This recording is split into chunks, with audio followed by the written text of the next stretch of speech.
I had the pleasure today with Energy Golf to join England and Wales blind golf at the wonderful Mannings Heath Golf and Wine Estate. Today we heard from the charity and the importance of community and how the Energy app can help harness what the charity is all about. My name's Andy Guilford. I'm one of the trustee directors of England and Wales Blind Golf. Also a player member B2 category with less than 5% vision. Basically, I came into blind golf about 25 years ago now. Luckily, I found out about blind golf through watching the British Open on TV, where Peter Ellis, one of our former patrons, mentioned about blind golf, something I'd never heard of before. Being registered blind since birth and playing golf is something that I really wanted to look into. And I joined the charity, and basically it changed my life forever. Travelled the world, met my wife through blind golf, and it's basically given me a purpose in life and something to be proud of over my eyesight. I think blind golf brings people together. Many people understand what COVID and lockdown felt like, and losing connection with society, and basically isolation and loneliness, which associates very much with people going through sight loss, and also there's guides out there that could also be going through that, and the player and guide concept brings people together, overcoming many mental health barriers. Look us up on the website www.ewblindgolf.co.uk or through social media. Contact the charity, and you can either become a player member if you're losing your sight, severely sighted, or become a guide, a volunteer, which basically is donating your sight to somebody that's losing theirs. For over 40 years, England and Wales blind golf have provided both social and competitive golf for all ages going through severe sight loss, including B1s who are totally blind, B2s who have less than 5%, and B3s who have 10% or less vision. We caught up with Nick, who is categorised as a B1. His friend and volunteer John explains how he guides a player with 0% vision. This is Nick. He prefers to hold on to your elbow with his left hand. But some guys, hold that club, Nick. Some guys like the freedom of walking just holding the end of a club. Those are usually the ones that got a bit more sight than Nick. But yeah, Nick goes, he has his own preferred method. And then some guys below their shoulders. Yeah. Okay. What you don't do is push them and pull them. It's a partnership, so you're leading him to where he needs to be. And you're always allowing Nick to take your arm, not the other way around. Yeah, I just put it there and he finds it. Yeah. Little step here, Nick. Okay, we're going to turn around so you're square to the fairway. Stop. That's about it. Okay. So there's your aim point. So get your set up. Okay. Get your balance. Now get that head up. Get the head up nice and smooth. Okay. Now more of a swing than a flick. No, swing. That's it. Okay. Okay. Perfect. Perfect. So yeah, forward press. Pause at the top. Okay, nice and smooth. Go on. Forward press. Pause. Good. Okay. Okay. No faster than that. Go. Don't face a fraction. Re-grip. Okay. Too quick. It's all about getting around the course in as few shots as possible. Right, Sometimes you have to do that. right. What I personally don't do is tell them when there's a pond 50 yards on the left, because ponds are magnetic to any golfer. Sure. So, oh great, Nick, that's just gone over the pond, and you'll say, what pond? But as he gets to know courses, his memory's brilliant. He knows courses, he knows where the bridges are, where the streams are, where the bunkers are. Incredible. So you can't lie to him all the time, but take the mental thought that there's a problem out of the equation. Yeah, just turn your shoulders a bit, try and keep your left arm a bit straighter, then get the pause in. That was perfect, you just hit the ground nicely.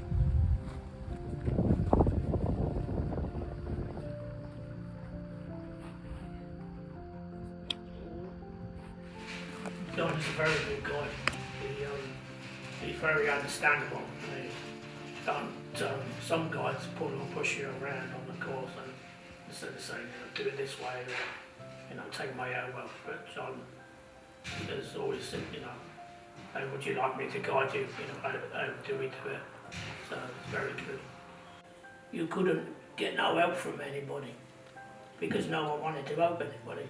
It's the same like when you needed, I caught COVID twice. Both times I needed a test. No one would do it because they said, well, you've got it. We might catch it off you. Would you recommend to people who feel lonely to join the charity, to be a part of the charity? Yes, yeah. You meet lots of friends and you get chances to go wherever you want to go. In England, Scotland, Wales, Ireland, or abroad, whenever. Does that have an impact on mental health? Oh yeah, it will do. If you don't do nothing, you're going to sit and stew about things, aren't you? Moving on from Nick, we had the chance to speak to husband and wife team, Danny and Di, who had met while both in the RAF. We've been looking at a B1 golfer. Danny's actually B2, so he has a little bit of sight, so he doesn't need quite the same amount of guiding. So if he can see where I go, he can actually follow, and he prefers to be as independent as he possibly can. So when we're going towards it, he'll just follow me towards it. And I'll put the ball in position.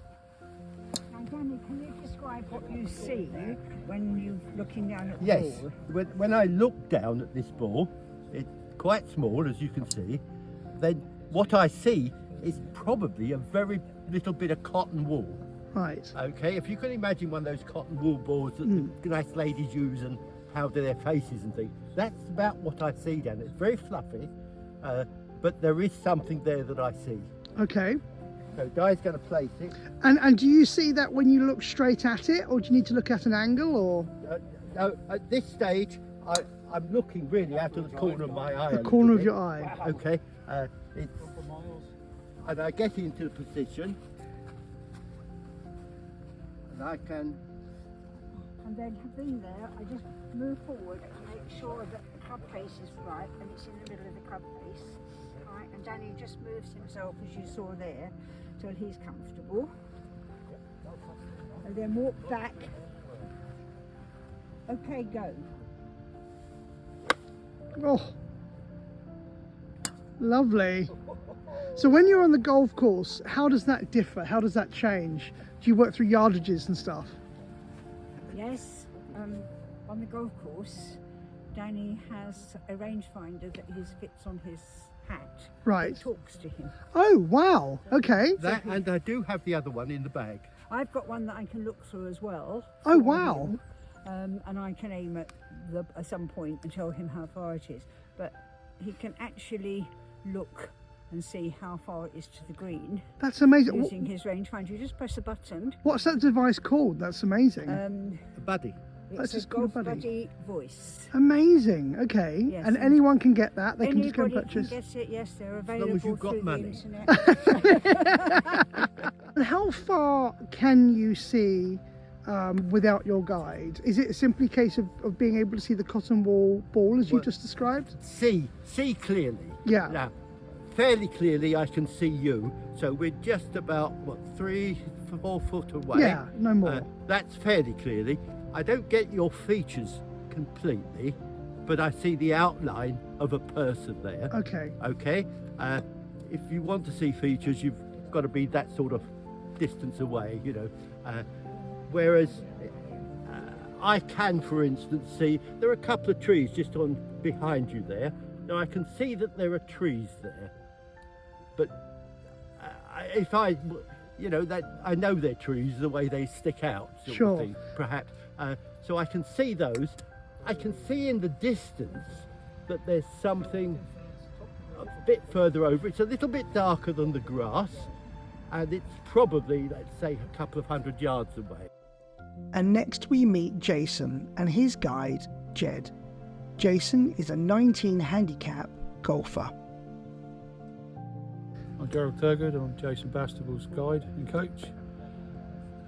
Just doing a warm up on the practice ground, setting him up for his alignment and swinging in a nice rhythm and tempo. But when he approaches his golf ball, what I get him to do is, I said to Jason, address the ball. Jason, how much can you see? I have between 8 and 10% varied on light conditions. Okay. Hence the cap. Sometimes I should have glasses on. But between 8 and 10%, 10% maximum to a low point of 8%. And in layman's terms, what does that mean at the bottom of the club? Well, basically, I can just, well, actually, I make out 3 balls, believe it or not. Okay. So hence I come in tight to make sure my club is central to the ball. Yeah. But Jed's always adjusted if need be. And then basically we pick out my marker line, which again, I'm quite fortunate because I with the skylines, it's very difficult today actually, being such a lovely day.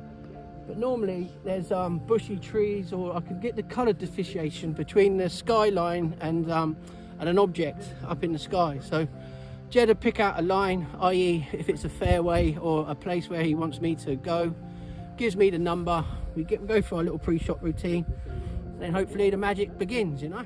Like guys like Nick, man, that's where I draw my inspiration from, and that's where I get my strength from, and that's why I'm not frightened anymore of my condition, because seeing the way Nick gets around and conducts himself, it's truly inspirational for everyone. And that's why I say you've got to give these things a go. You know, it's a challenge. He finds it challenging, but again, with the support and drive and friendships, yeah, you know, it's just amazing. It's just amazing. These guys are absolute legends in my eyes, you know. It's clear the camaraderie this charity offers is vitally important.